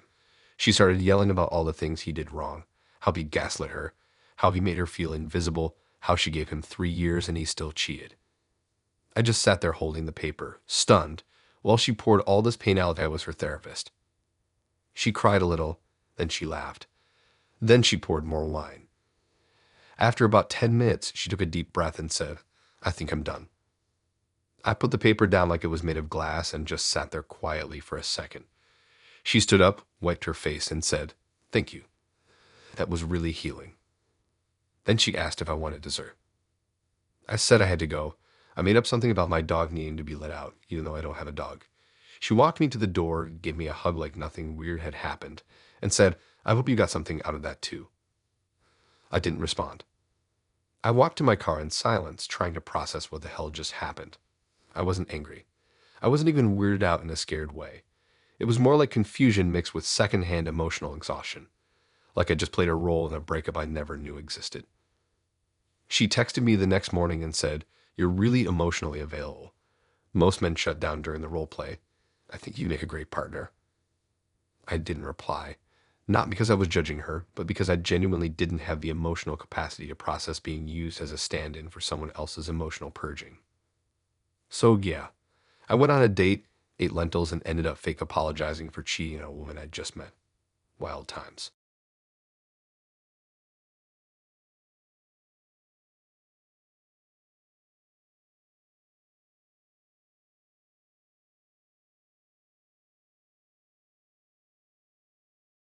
I remember this one. I matched with Zane during a week when I had zero business dating anyone. I was super busy, interviews lined up back to back, deadlines piling up, and barely sleeping more than 4 hours a night. But something about Zane seemed low effort in a good way. Like, I didn't feel pressure to be clever or charming every second. His profile was short and sweet, just said something like big fan of long coffee conversations and small dogs with big personalities. I thought, all right, safe. We talked on and off for maybe 2 days. Nothing deep, mostly surface stuff. What shows we liked, what our go-to snacks were, whether pineapple on pizza was acceptable. The usual nonsense. He seemed normal, maybe even a little bland, but I figured one quick coffee wouldn't hurt. Sometimes boring is better than chaotic, right? He suggested this indie cafe downtown that I'd never been to, said it had the best cortados in the city. I looked it up and it actually looked cool. Lots of natural light, rustic wood tables, plants hanging from the ceiling. The kind of place where you feel like a better version of yourself just for ordering an oat milk latte. I showed up 5 minutes early and grabbed a table in the back. He walked in right on time wearing a gray hoodie jeans, and that look of fake casualness that people wear when they're secretly hoping to look cooler than they are. I stood to greet him and he gave me this weird half hug, half pat on the back thing that immediately set the tone as awkward. But okay. First date nerves, I thought. We ordered drinks. I went up the black coffee, he got the cortado, and we sat down to what I assumed was going to be your average, so what do you do kind of conversation. And at first it was. We talked a little about hobbies. I mentioned I liked writing on the side, and he said he used to write short stories but got too self-critical to keep going. Then we moved on to work. I told him I was in digital marketing and that I was job hunting at the moment. His face lit up like I just told him I was giving away free Bitcoin. He leaned forward and said, "No way, me too. What companies are you interviewing with?" Now, normally, that kind of question would feel innocent, like bonding over the struggle of job applications and costing from recruiters. But something about the way he said it felt loaded. I kind of hesitated and gave him a vague answer. Just said I was in the running for a few places but didn't want to jinx anything. He nodded like he understood, but then he circled back and asked, "Are you doing any rounds with companies that start with an S?" I was confused. I asked why he was being so specific. He grinned like he'd caught onto something clever. Then he said, "Okay, this is gonna sound crazy, but I'm pretty sure we're applying to the same job." I laughed awkwardly, kind of unsure how to respond. He went on to describe the company, same field, same city, same type of role I was after. And then he said the part that made my stomach twist. "I saw your name on the shortlist when I was in the recruiter's office." Apparently, he had some kind of informal coffee chat with the in-house recruiter at this company, and she let it slip that they were down to a few candidates. He glanced over and seen my name on a printed interview schedule. I didn't even know how to react. Like, what were the odds? And what was the etiquette here? Was I supposed to be friendly about it? Pretend it didn't matter? I kind of chuckled and said, "Wow, small world." But inside I was freaking out. Then it got worse. I remember this one. I matched with Zane during a week when I had zero business dating anyone. I was super busy, interviews lined up back to back, deadlines piling up, and barely sleeping more than 4 hours a night. But something about Zane seemed low effort in a good way. Like, I didn't feel pressure to be clever or charming every second. His profile was short and sweet. Just said something like, big fan of long coffee conversations and small dogs with big personalities. I thought, all right, that's safe. We talked on and off for maybe 2 days. Nothing deep, mostly surface stuff. What shows we liked, what our go-to snacks were, whether pineapple on pizza was acceptable. The usual nonsense. He seemed normal, maybe even a little bland, but I figured one quick coffee wouldn't hurt. Sometimes boring is better than chaotic, right? He suggested this indie cafe downtown that I'd never been to, said it had the best cortados in the city. I looked it up and it actually looked cool. Lots of natural light, rustic wood tables, plants hanging from the ceiling. The kind of place where you feel like a better version of yourself just for ordering an oat milk latte. I was in. I showed up 5 minutes early and grabbed a table in the back. He walked in right on time wearing a gray hoodie, jeans, and that look of fake casualness that people wear when they're secretly hoping to look cooler than they are. I stood to greet him and he gave me this weird half hug, half pat on the back thing that immediately set the tone as awkward. But okay. First date nerves, I thought. We ordered drinks. I went with the black coffee, he got the cortado, and we sat down to what I assumed was going to be your average, so what do you do kind of conversation. And at first it was. We talked a little about hobbies. I mentioned I liked writing on the side, and he said he used to write short stories but got too self-critical to keep going. Then we moved on to work. I told him I was in digital marketing and that I was job hunting at the moment. His face lit up like I just told him I was giving away free Bitcoin. He leaned forward and said, "No way, me too. What companies are you interviewing with?" Now, normally, that kind of question would feel innocent. Like monding over the struggle of job applications and costing from recruiters. But something about the way he said it felt loaded. I kind of hesitated and gave him a vague answer, just said I was in the running for a few places but didn't want to jinx anything. He nodded like he understood, but then he circled back and asked, "Are you doing any rounds with companies that start with an F?" I was confused. I asked why he was being so specific. He grinned like he'd caught onto something clever. Then he said, "Okay, this is gonna sound crazy, but I'm pretty sure we're applying to the same job." I laughed awkwardly, kind of unsure how to respond. He went on to describe the company, same field, same city, same type of role I was after. And then he said the part that made my stomach twist. "I saw your name on the short list when I was in the recruiter's office." Apparently, he had some kind of informal coffee chat with the in-house recruiter at this company, and she let it slip that they were down to a few candidates. He glanced over and seen my name on a printed interview schedule. I didn't even know how to react. Like, what were the odds? And what was the etiquette here? Was I supposed to be friendly about it? Pretend it didn't matter? I kind of chuckled and said, "Wow, small world." But inside I was freaking out. Then it got worse.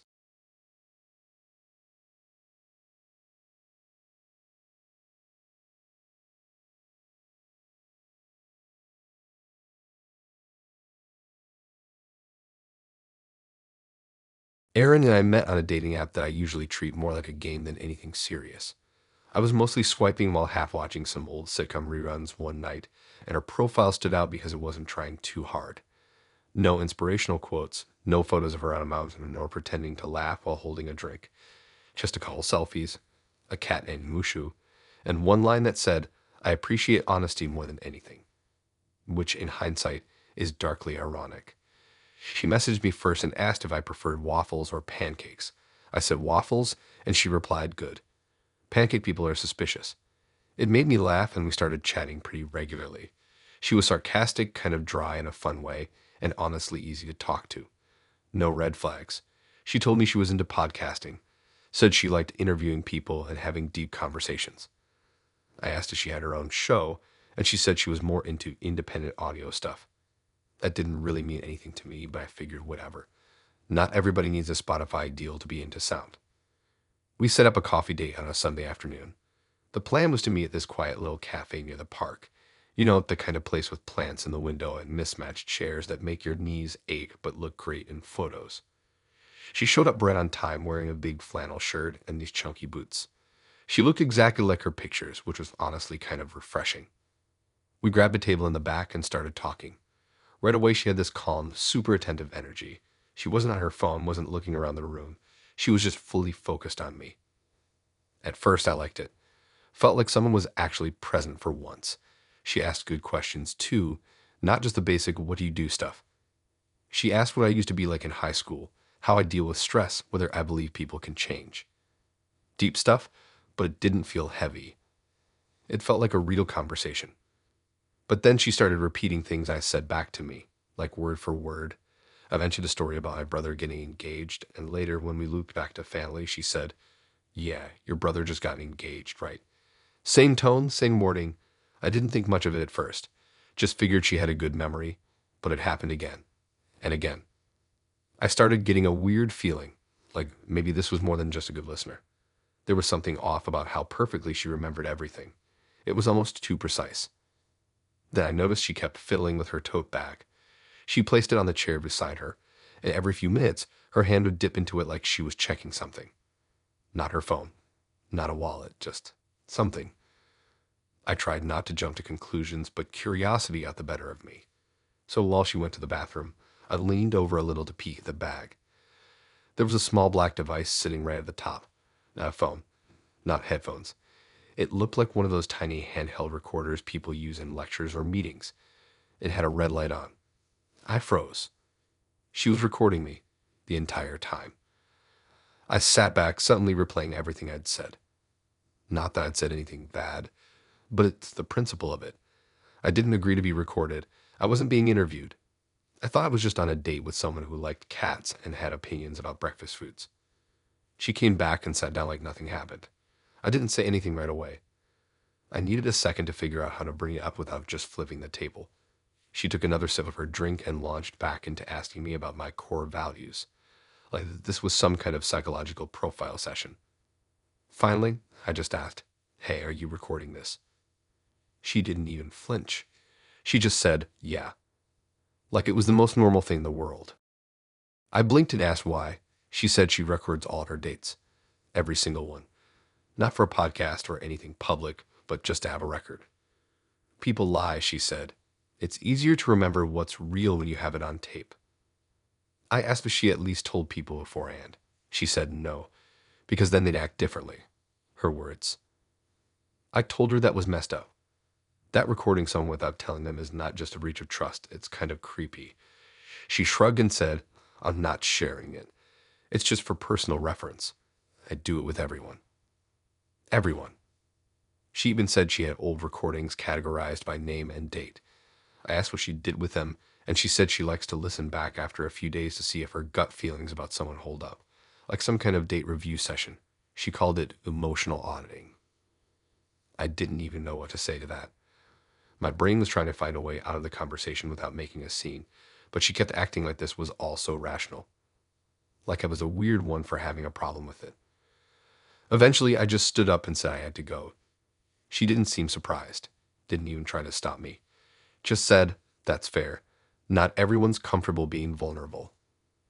I walked out of that cafe feeling like I'd been part of some weird science experiment, like I was Exhibit C in her audio museum of dating failures.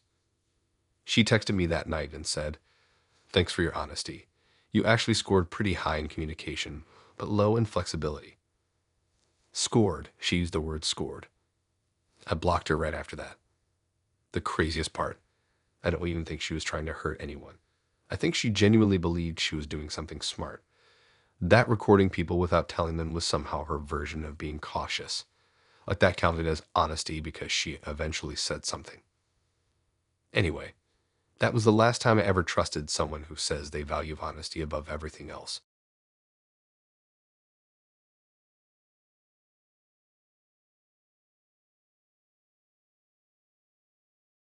I met Chris during that weird in-between period where you're kind of over dating apps, but still check them out of boredom, just in case someone seems interesting enough to break the cycle. His profile was actually kind of funny, which is rare. Most of the time it's just people listing their height and saying they love tacos. But Chris had this dry humor that made me laugh, like he didn't take himself too seriously. He had a picture in a Halloween costume. I think it was a bad Sherlock Holmes, or maybe a fancy plumber, and another where he was holding a giant pizza like it was a trophy. We messaged for a few days, and it felt pretty natural. He was a little older than me, said he worked in some kind of project management job that he described as herding adult toddlers in business suits. I liked that he wasn't trying to impress me too hard. He seemed chill, down to earth. He asked if I wanted to grab dinner at a Thai place not too far from where I lived. I said sure. The restaurant was one of those slightly too bright places with laminated menus and fake orchids on every table, but it smelled amazing and the vibe wasn't bad. He showed up wearing a button-up shirt and sneakers, and he looked just like his photos, which already put him in the top tier of online dates. He giving a quick hug, we sat down, and it started off totally normal.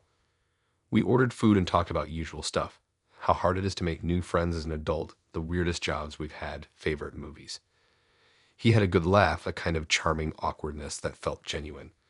We got our drinks, and the conversation was flowing. I was honestly starting to think this could maybe go somewhere. And then it happened. Right as our food came out, he leaned in a little and said, "So I wanted to ask you something kind of unusual. Just hear me out before you say anything." I froze a little because anytime someone says that, it's never followed by something normal. I was expecting maybe he'd ask me to go skydiving or something wild like that. But instead, he said, "Would you consider pretending to be my fiancé?" I thought I misheard him. I laughed and asked what he meant. He looked dead serious and said, "Not for real. Just for a little while. Like just long enough to meet my mom and get her off my back." I blinked. I wasn't even halfway through my curry and he was already casting me in a fake engagement. I asked why. Like, why go through all that instead of just telling his mom he was single? And that's when he launched into this bizarre explanation about how his mother had been relentlessly pressuring him to settle down. Apparently, every family dinner turned into a guilt trip. She even started introducing him to daughters of her friends and once tried to set him up with someone from church who lived in another state. He said she wouldn't take no for an answer and had started getting creative with her manipulation. He told me she was coming into town for a week and that he already told her he was in a serious relationship. And somehow that turned into an engagement. And now she wanted to meet the mystery woman. So instead of admitting he'd lied, he was trying to find someone to play the part, like it was some casual theater project. He even pulled out his phone to show me a photo of the ring he bought, yes, bought, to make it look real. I just stared at him, like, who does this? Who gets a ring for a fake fiancé before even finding the person who's going to wear it? Then he said, "I'd pay you, obviously. I don't expect you to do it for free." I was thinking $1,000. Just dinner, a few stories, act like you love me for like an hour. Easy money. Easy money. Like he was asking me to dog sit or help him move a couch, not impersonate someone emotionally invested in his life. I couldn't even process it. I had to ask, why me? He said I had the right energy and I seemed like someone his mom would like.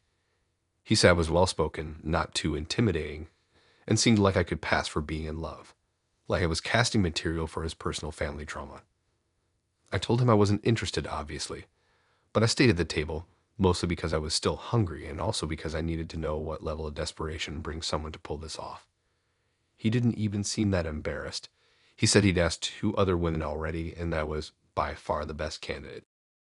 Best candidate, like this was a job interview. I asked if he considered just being honest with his mom.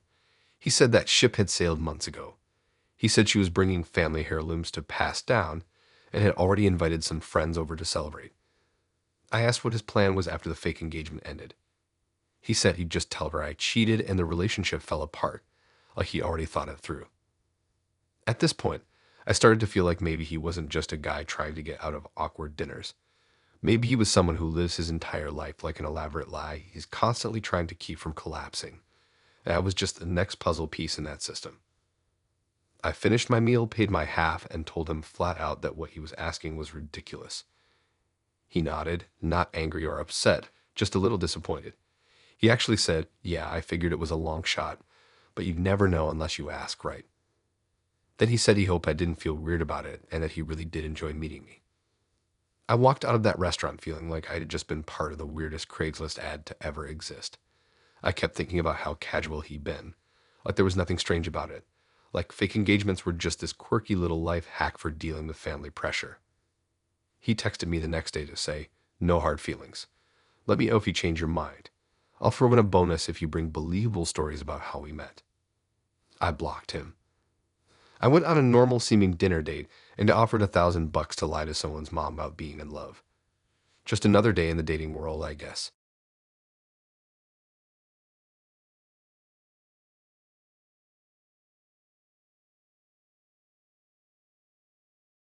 So I met Jenna on one of those dating apps where everyone looks like they just stepped out of a music video. You know the ones? Filtered selfies, mysterious captions like "catch flights, not feelings," and one token photo of them on a yacht they definitely don't own. Hers was no different. Lots of carefully posed mirror pics, one photo with a smoothie, another with a really fluffy dog, unclear if it was hers, and the bio just said, high value vibes only. I almost didn't swipe right, but she had this one photo where she wasn't posing, just laughing with her head thrown back, mid-laugh, holding chopsticks and a giant bowl of noodles. Something about that one felt real, so I went for it. She messaged me first, said something like, let's not waste time. Dinner or drinks? I picked drinks, assuming it'd be chill and low pressure. She immediately suggested this rooftop lounge that I'd heard of but never been to. One of those places where the cocktails are named after obscure art movements, and the lighting is so low you can't actually read the menu without using your phone flashlight. She told me to meet her there at 8 sharp. I got there a little early just out of habit. I was kind of nervous, not because I thought she'd be intimidating, but because she seemed so online, like very polished and aware of everything. I wasn't sure if I was meeting a person or a brand. She walked in exactly on time, wearing this bodycon dress and heels that made her look like she was floating across the room. She gave me a once-over, smiled, and then pulled her phone out before we even said hi. She turned the camera to selfie mode and said, okay, say hi. I blinked. She was live streaming, like to an actual audience. She waved the phone around the lounge, then aimed it at me. I gave the world's most awkward nod, and then she turned it off and said, sorry, had to let the girls know the fit was hitting. I laughed politely, thinking that would be the end of it. It wasn't. We sat down at a table near the edge of the rooftop. She ordered some kind of neon drink that looked like it belonged in a science lab. I got a beer just to keep things simple. She immediately took a picture of both drinks, then rearranged them, then asked the waiter to hold off for a second while she got a boomerang angle. 10 minutes in, I'd already been on her story twice and in at least 3 photos. She kept saying things like content doesn't make itself, and if you're not posting it, did it even happen? I tried to roll with it, just thinking, okay, she's one of those social media people. No big deal. She's probably harmless. But then she started asking why I hadn't posted anything yet. I kind of laughed it off, said I don't really post while I'm out, especially not on dates. She gave me this blank stare and said, but how will people know you're out with someone like me? At first I thought she was joking. I smiled and said, I think I'll survive, but she wasn't smiling back. She said, it's a red flag if a guy keeps his dates private. Are you trying to hide me or something? I didn't even know how to respond to that. I said I just wasn't the type to live blog everything I did. She looked genuinely baffled. She said, it's literally just one story post. People want to see couples. They root for you. I'd known her for 20 minutes. I tried changing the subject, but every time we hit a lull in conversation, she'd pick her phone back up and start recording again. Once she even turned it around mid-sentence and whispered into it like she was narrating a documentary about the date. So far, vibes are weird. He's cute but kind of low-key. Might be hiding something. She was joking, kind of. After a while, she asked if I wanted to take a photo together. Not a selfie, a full-body photo. I said sure, whatever. She flagged down the waiter, asked him to take 3 different shots, then made us switch sides so the lighting would be better. We did like 5 different poses. I thought that would be the end of it, but she pulled out her phone and immediately started editing them right there at the table. She was flipping between apps, comparing filters, zooming in on her cheekbones. She said, okay, this is going up in 20. Pick an emoji you want me to use next to your name. I said I didn't really need to be tagged. That clearly set something off. She put the phone down slowly and stared at me. Then she said, I'm not into low-profile people. I asked what that even meant. She said she doesn't date people who aren't visible. She explained that her brand involved being part of a social presence duo, and if I wasn't contributing to the vibe, then I was just draining her energy. That's when I realized I wasn't on a date. I was part of a campaign. She started going on about her ex and how he had a terrible engagement rate, but he barely posted about their relationship. She said her followers love relationship content, and she wasn't going to waste time with someone who couldn't help her grow her numbers. I finished my drink and stood up. She barely noticed. She was already looking at another set of photos she'd taken when I'd gone to the bathroom earlier. I told her I was heading out, and she just said, wait, you're not staying for the night view. I need a shot with the skyline. I said, I think you've got enough content for one night. She didn't respond. She was already typing a caption. By the time I got home, I checked her story out of curiosity. She posted a photo of just the drinks with a caption, date night. Vibes were off. She didn't tag me. And honestly, thank God. So, yeah, I went on a date with someone who got mad that I wasn't broadcasting our time together like it was a product launch. All I wanted was a drink and some conversation. She wanted a digital co-star.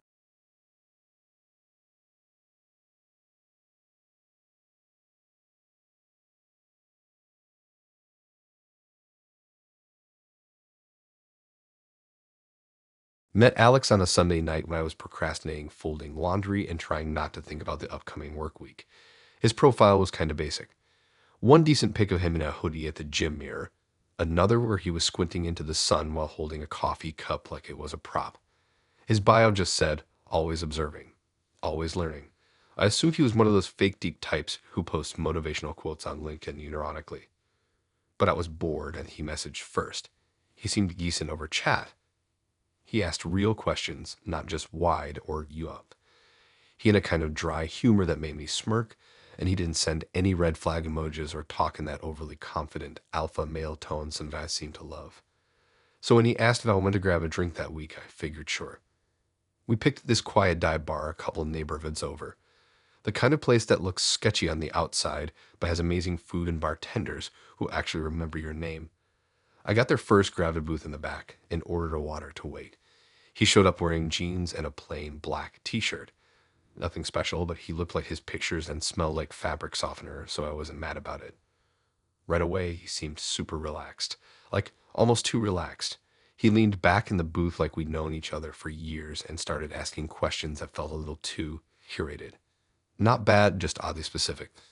Stuff like, what would you do if you found out your friend's boyfriend was cheating? Or would you ever forgive someone for lying if it was to protect your feelings? At first, I thought he was just into those moral dilemma type convos. You know, the kind of questions people toss around at 2 a.m. at college dorm.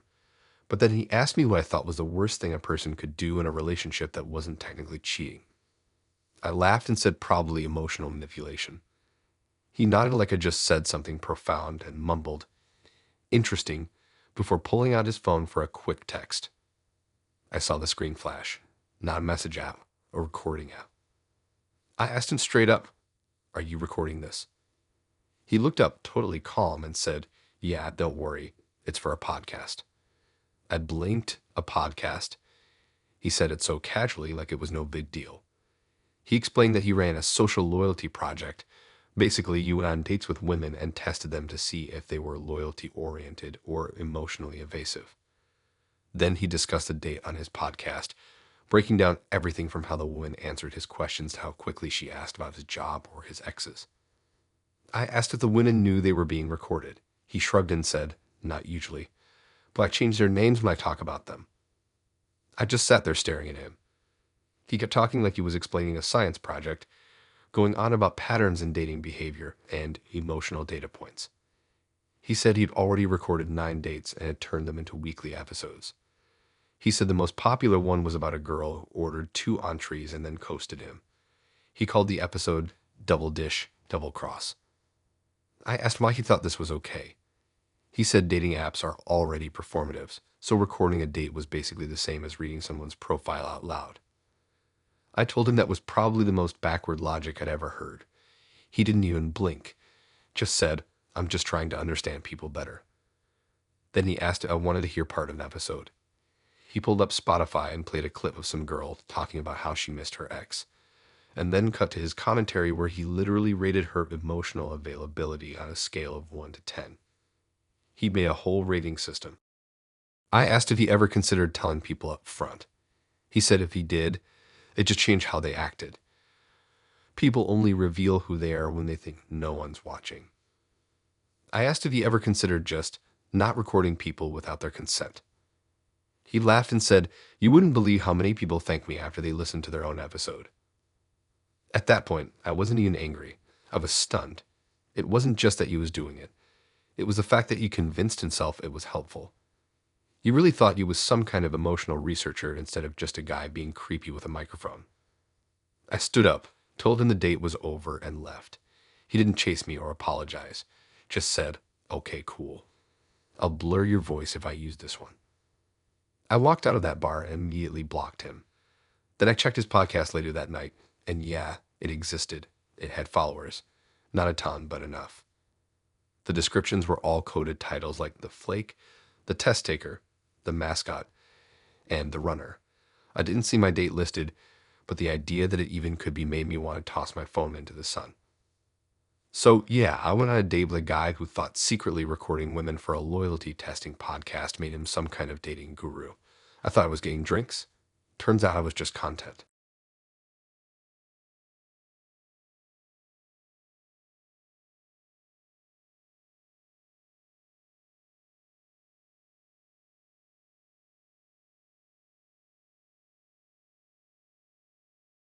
I wasn't even trying to meet anyone when I matched with Megan. I'd re-downloaded the app during a long, annoying layover after my flight got delayed for 5 hours. I was sitting in some terminal chair that felt like it was made of concrete, eating stale trail mix, swiping out of boredom. Her profile popped up and she had that girl next door energy. Nothing over the top, no overly filtered selfies, just natural photos of her smiling. One with her holding a sketchpad, another with her at the beach with her hair all messy from the wind. Her bio said she liked art, dogs, and dreaming big. Harmless enough.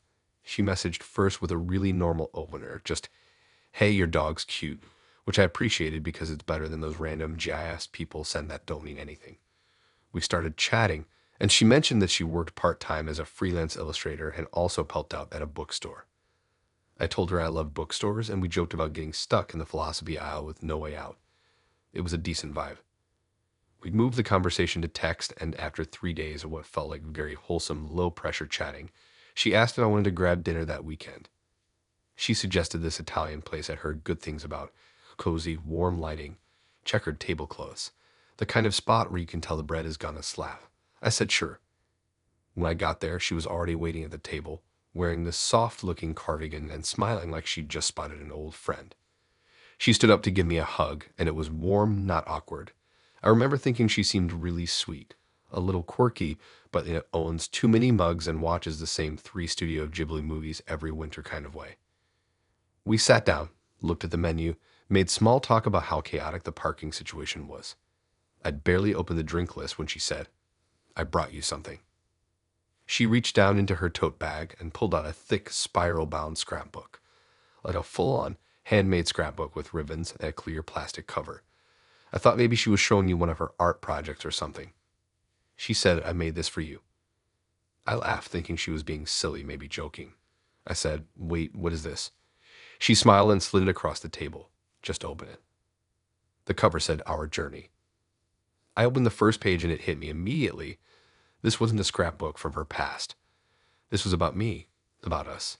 Except, we'd only just met in real life for the first time about 3 minutes ago. The first page had a printed screenshot of our first message exchange. She'd drawn tiny hearts around it and added the caption, "Where it all began." I turned the page. There were photos. But not photos we'd taken together. They were Photoshop jobs.